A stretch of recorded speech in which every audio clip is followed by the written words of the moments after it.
안녕하세요 여러분, 도시도슨트 요땅입니다. 오늘 이 시간에 들려드릴 서울의 재개발 재건축 지역은 용산구 온효로 일대입니다. 지난 영상에서는 온효로 4가, 3가, 2가에 현재 추진이 진행되고 있는 재개발 및 재건축 구역들에 대해서 간략히 설명드렸는데요.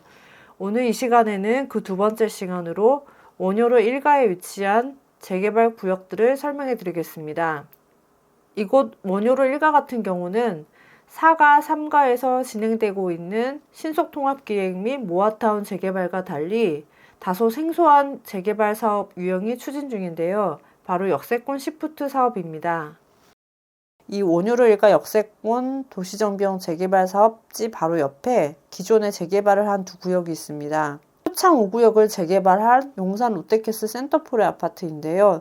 총 478세대 7동의 아파트입니다. 이게 호가이긴 한데요. 23년 1월 시점에 전용 84 34평 기준 18억에 매물이 나와 있습니다. 그리고 바로 또 왼편에 붙어있는 효창 4구역을 재개발한 용산 KCC 스위첸 아파트 199세대 아파트가 있는데요. 이 아파트 역시 34평형이 18억 호가로 나와 있습니다. 그래서 현재 이 정도 시세라는 거를 참고하시기 바랍니다. 효창 4구역, 효창 5구역이 재개발이 된 걸 보면서 이 온효로 1가나 왼편에 있는 효창동 주민들도 재개발의 꿈을 품게 된 것 같은데, 이 두 구역 모두는 기존의 일반 재개발이나 신속통합기획과 달리 역세권 시프트 사업으로 추진하는 구역들입니다. 이 역세권 시프트 사업은 서울시의 규정에 의거해서 사업이 추진되는데요.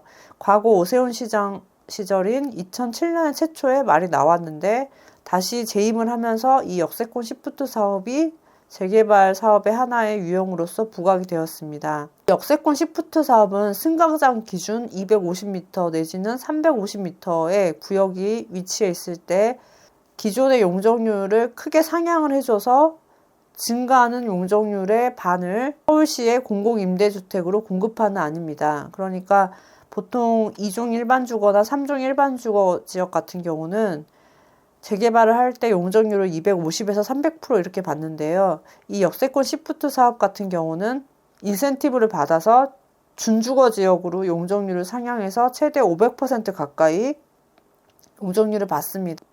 부족한 사업성을 보완하고 서울시는 빠른 속도로 임대주택 물량을 확보하겠다는 계획입니다. 이 온효로 1가 같은 경우는 정식 명칭이 효창공원 앞 남영 역세권 도시정비형 재개발 사업인데요. 원래 2020년에 공공재개발을 신청했었다고 합니다. 그런데 21년 3월에 노후도가 미충족이라고 해서 탈락을 했습니다. 그리고 나서 이후에 역세권 시프트 재개발 사업으로 선회를 했고요. 이후에 21년에 용산구청에 정비계획안 사전검토 및 정비구역 지정 신청서를 접수했습니다. 이에 용산구청은 21년 12월 10일에 행위 제한을 고시합니다. 이 효창공원 앞 남영 역세권 도시정비형 재개발 사업이 용적률 479.73%를 받아서 대략 3,316세대가 지어질 예정입니다. 토지 등 소유자 수는 정확하진 않지만 대략 1,600여 세대 정도로 알려져 있습니다. 지금 보시는 사진들이 온효로 1가에 위치한 효창공원 앞 남영 역세권 도시정비형 재개발 사업 추진구역들의 주택들을 촬영한 사진입니다. 굉장히 낡은 단독주택들이 몰려있는 구역도 있고요. 그리고 일제시대 때 지어진 적상가옥들도 몇 채 보였습니다. 그리고 한옥들도 좀 있고요.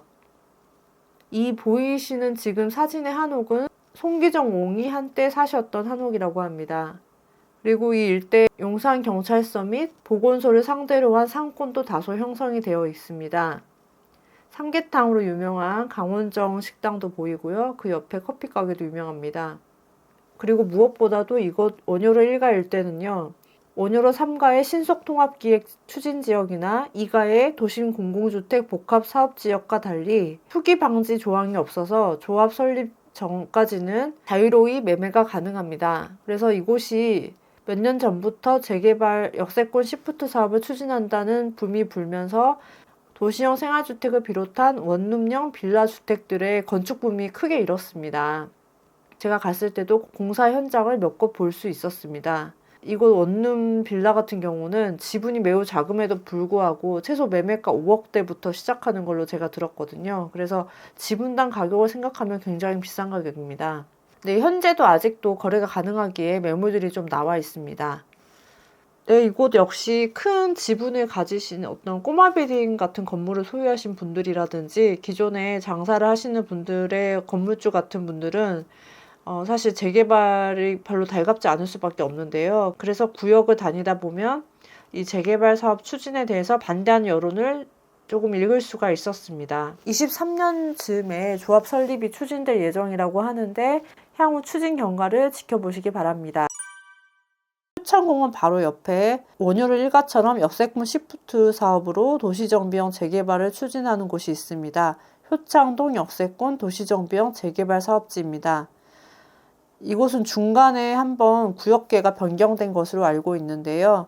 구역이 좀 더 넓어진 것으로 알고 있습니다. 이거는 용산구청에서 발표한 정비계 결정도입니다. 이 효창동 역세권 도시정비형 재개발 사업의 추진 현황을 보시면 21년에 재개발 추진위원회가 창립이 되었고 22년 초쯤에 임장을 갔었는데 그때만 해도 이 동의율이 80%를 이미 채웠다고 그 부동산에서 이야기를 들었었습니다. 그러니까 주민들이 굉장히 호응이 높은 걸로 알고 있고요.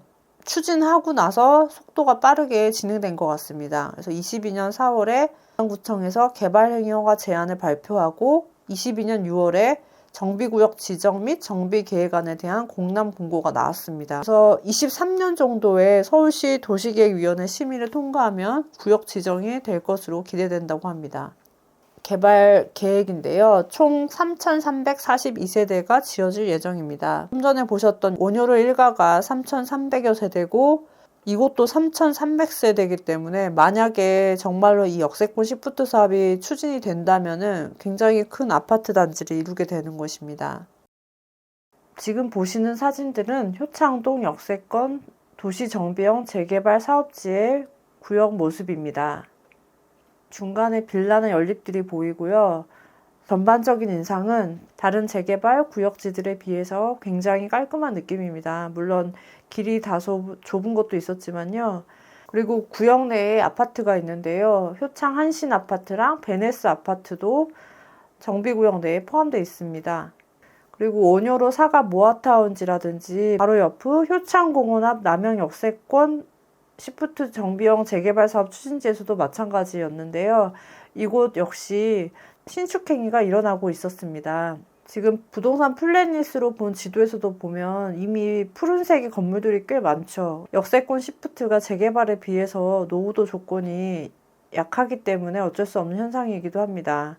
그래서 재개발에 반대하시는 분들은 이곳은 과거 효창 5구역이나 4구역과 달리 정비구역으로 굳이 지정할 필요 없이 주민들이 쾌적하게 살고 있는데 왜 재개발을 하냐고 하면서 반대하시는 그런 여론도 읽을 수가 있었습니다.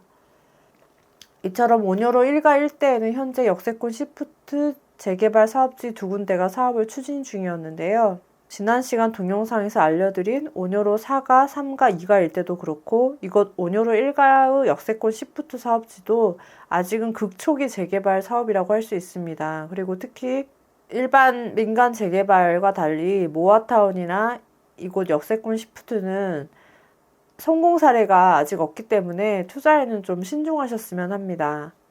같은 투자 금액이라면 이미 사업이 막바지 단계에 이르는 인서울의 다른 재개발 사업지와 비교해 보시기 바랍니다.